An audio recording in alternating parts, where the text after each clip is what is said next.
Hello everyone, আসসালামু আলাইকুম। আশা করি সবাই ভালো আছেন। আলহামদুলিল্লাহ, আমিও ভালো আছি। আজকে আমি আপনাদেরকে দেখাবো ঢেঁড়স, আলু, ডিম, কাসন্দ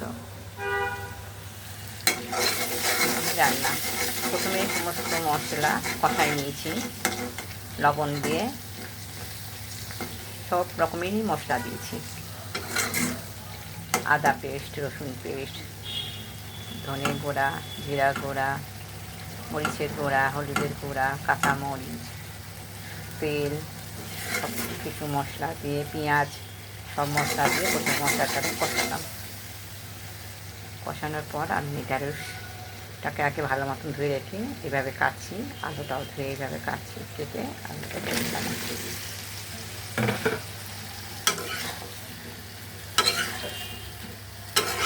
ভালো মতন কষাই নেব।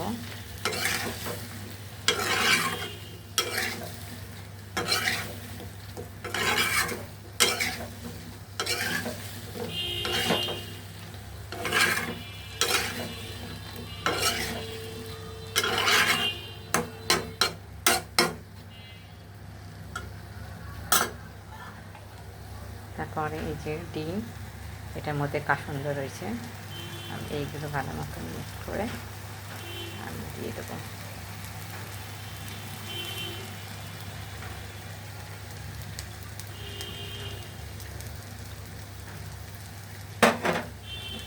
আবার কষাবো।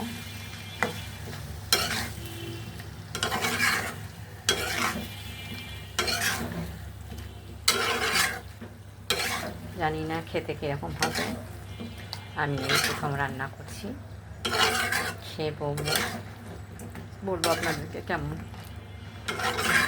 খেতে মজা হয়েছে। আপনারাও বাসায় এভাবে ট্রাই করে দেখেন, খেয়ে বলবেন আমাকে কীরকম খেতে মজা হয়েছে।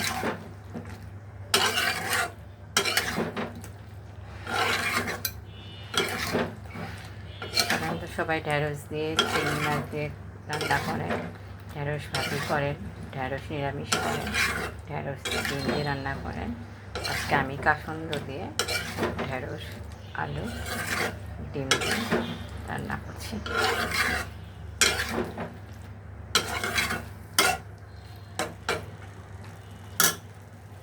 সামান্য পানি মিক্সড করবো।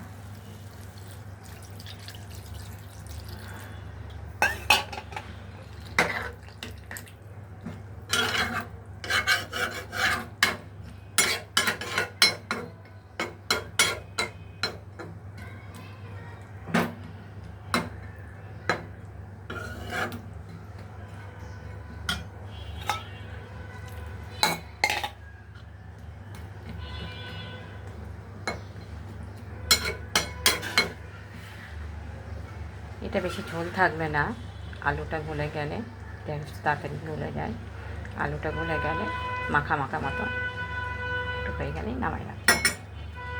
আল্লাহ হাফেজ, সবাই ভালো থাকবেন, আমার জন্য সবাই দোয়া করবেন।